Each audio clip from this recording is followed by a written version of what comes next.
cómo transformar el trabajo y crear liderazgo más humano y efectivo en un mundo en el que está continuamente cambiando. Qué pregunta, ¿verdad?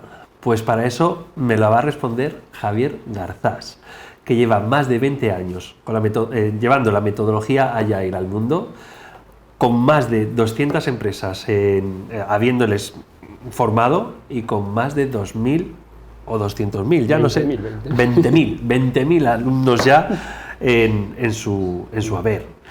Así que bienvenidos a Maestros de Vida, el programa de Tinku Televisión en el que nos inspiramos de grandes líderes y de sus propios proyectos, porque gracias a ellos están cambiando el mundo. Y como ya casi te he presentado, pues tengo aquí a Javier Garzás, experto de hace más de 20 años en el método Agile, y que estás cambiando en ese proyecto que tienes, estás cambiando vidas, porque es muy importante que en el trabajo estemos a gusto, ¿verdad? Sí. Así que lo primero que te quiero preguntar es ¿cuál es la diferencia? ¿Qué es ser una empresa Agile? Pues una empresa ágil, sí, ¿no? Ágil, Agile, cada uno en español, Sí, en inglés. el spanglish, este spanglish raro que hablamos, ¿no?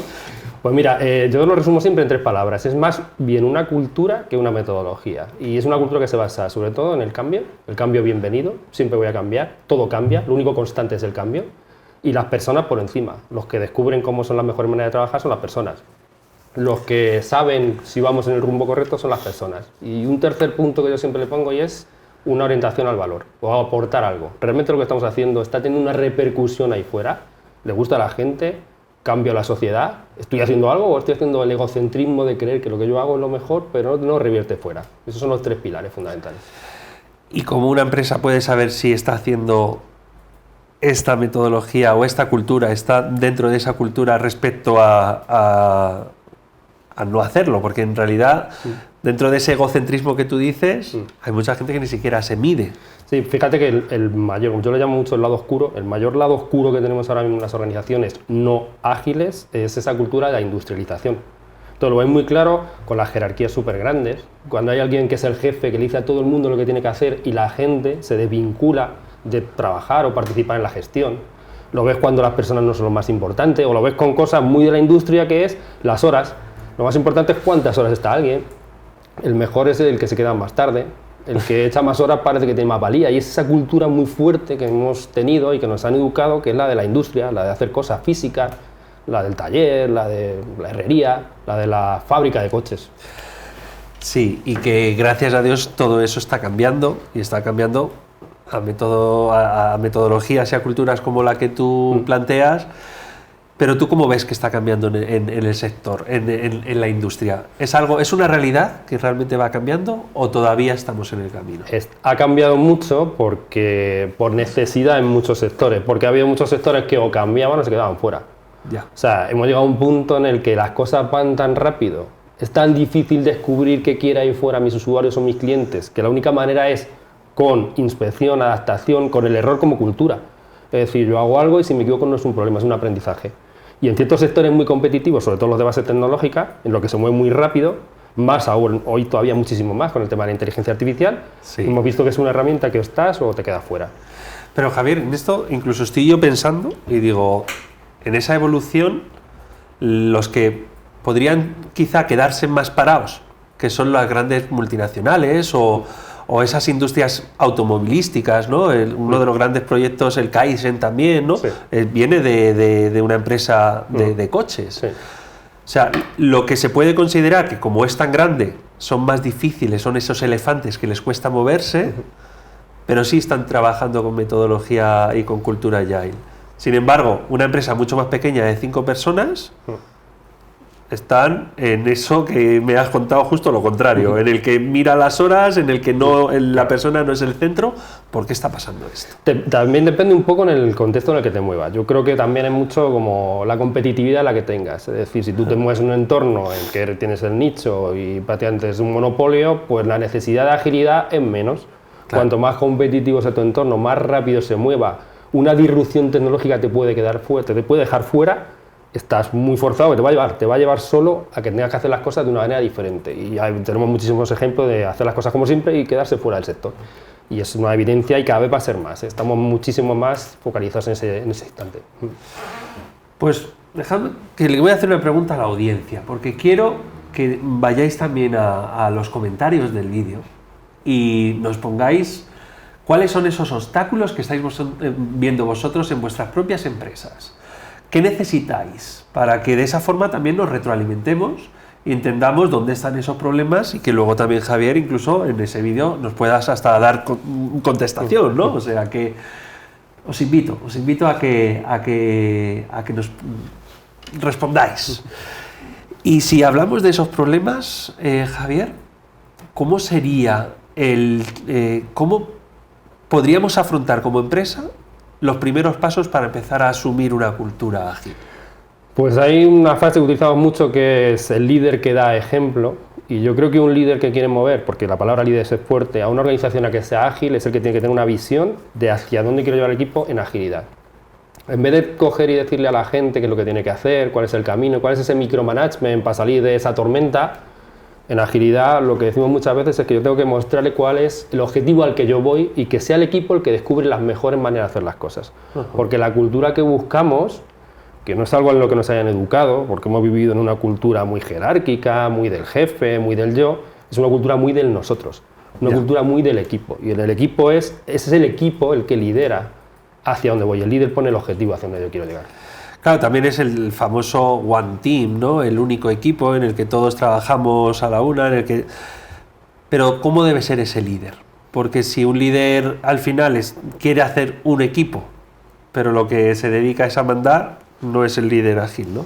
No, es un líder que tolera el error, que el error es cultural, que el error es el método de aprendizaje, que genera una cultura psicológica en la cual no hay miedo a expresar ideas que no son las que dice la mayoría, que delega en parte esa gestión, que entiende que mucha de la información necesaria para tomar mejores decisiones no la tiene él, sino que la tiene el equipo, porque en los trabajos que nosotros hacemos y que más se adecúa a esto, son trabajos de mucha complejidad, de ciencia y tecnología, en la que no hay una única persona, como si hiciésemos una pirámide, en la que le hizo a todo el mundo lo que tiene que hacer, sino que es tan complejo que ese grupo de profesionales con conocimientos muy dispersos tienen conocimientos variados para tomar decisiones que desde fuera no se pueden tomar. Entonces los modelos de gestión han evolucionado mucho y quedarnos en el jerárquico es quedarnos en la época de las pirámides.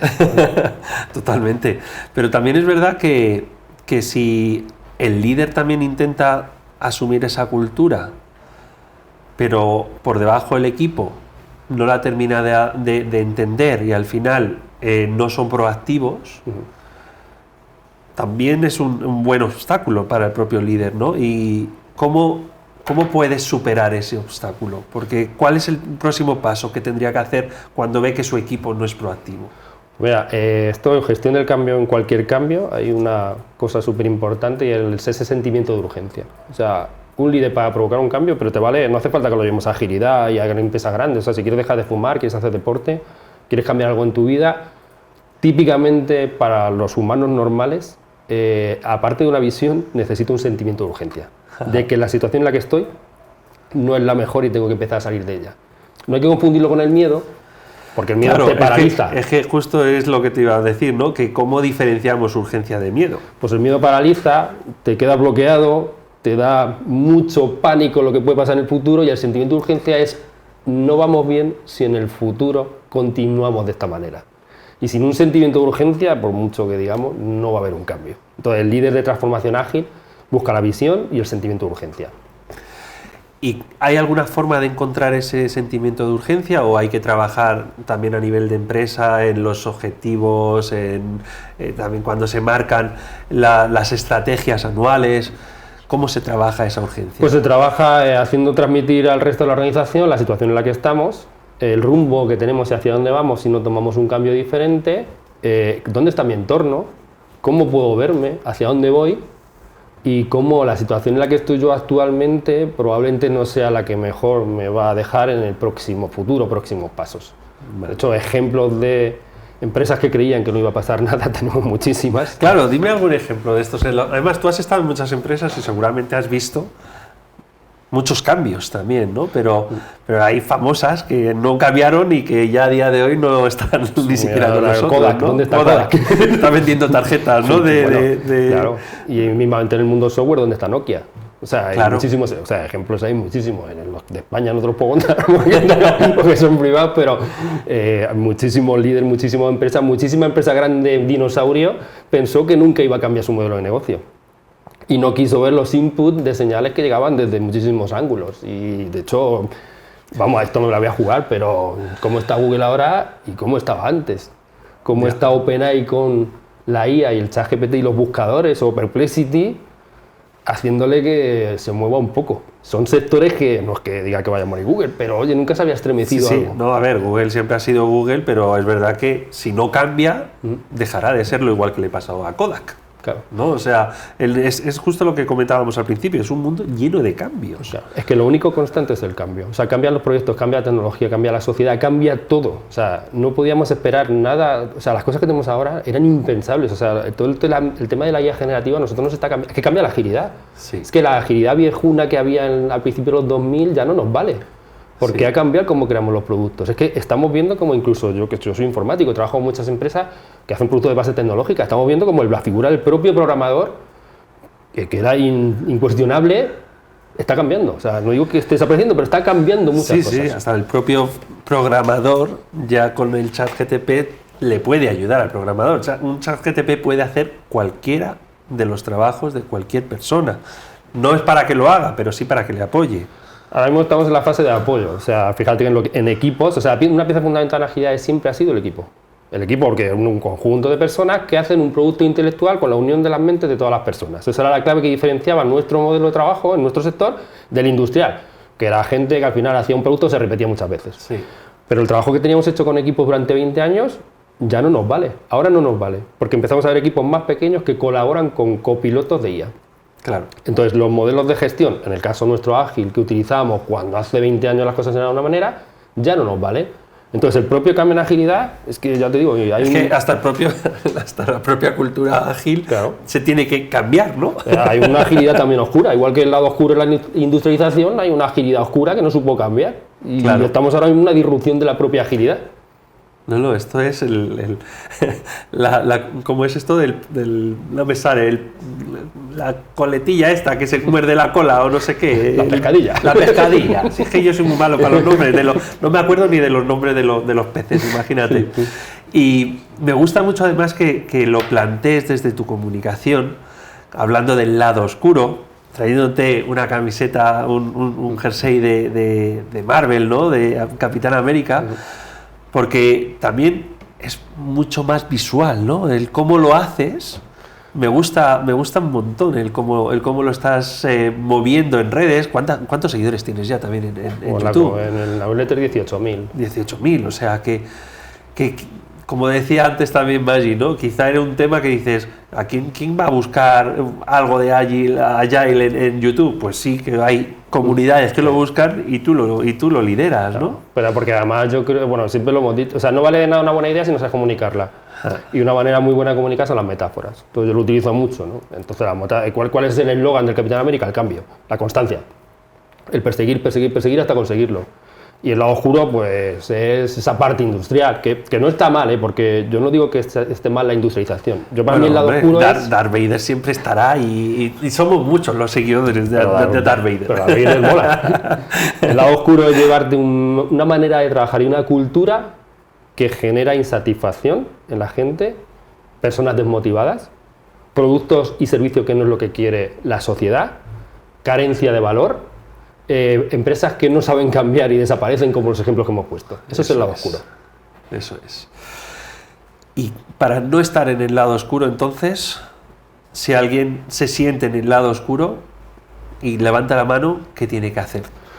Pues empezar a ver si su cultura interna es la que realmente es la que quiere tener, es la que le está llevando a hacernos esa reflexión interna. Yo me haría unas cuantas reflexiones.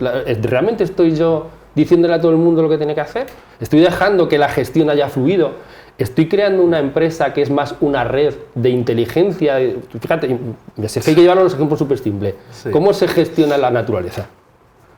¿Cómo se gestiona unas hormiguitas que tienen que buscar la comida? ¿Hay un jefe hormiga?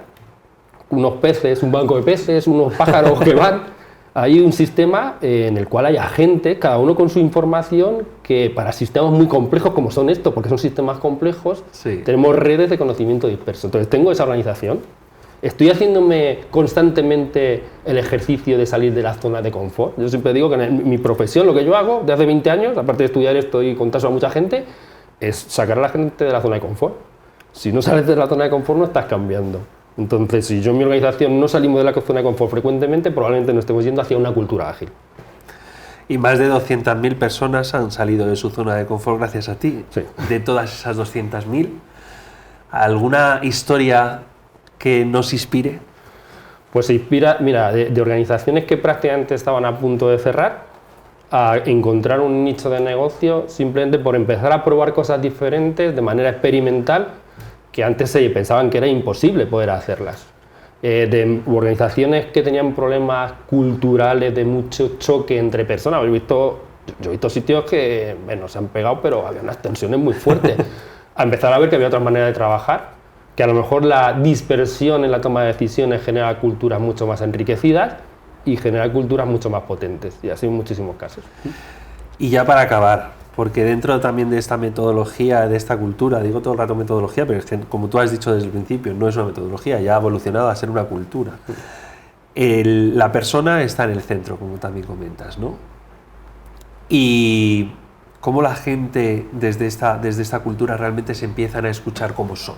Desde esa incluso neurodiversidad que puede sumar a todos los proyectos en lugar de intentar cortar a todo el mundo como un césped seguido y igualitario. Claro, es como si fuese un cerebro, ¿no? Una red neuronal, neuronas de personas agentes que unos con otros, tomando información de uno, input de otro, permitiendo todas las cuestiones, informaciones, errores, esa cultura del aprendizaje, escuchando lo que no es lo que a lo mejor quiere escuchar la mayoría, es lo que nos genera culturas diferentes que al final, en ese consenso de decisiones... Y tienes que crear espacios también diferentes, imagino, espacios de escucha activa, espacios en los que la gente se pueda sentir cómoda para que también pueda decir de forma sincera lo que ocurre y cómo ven sus proyectos. De hecho, eso es ceremonia, le llamamos en algunos momentos en agilidad, eventos, espacios como momentos de reflexión. De hecho, esto ha evolucionado mucho con el tiempo, pero probablemente el único evento que se ha mantenido durante los años en el mundo ágil es el de la reflexión en grupo.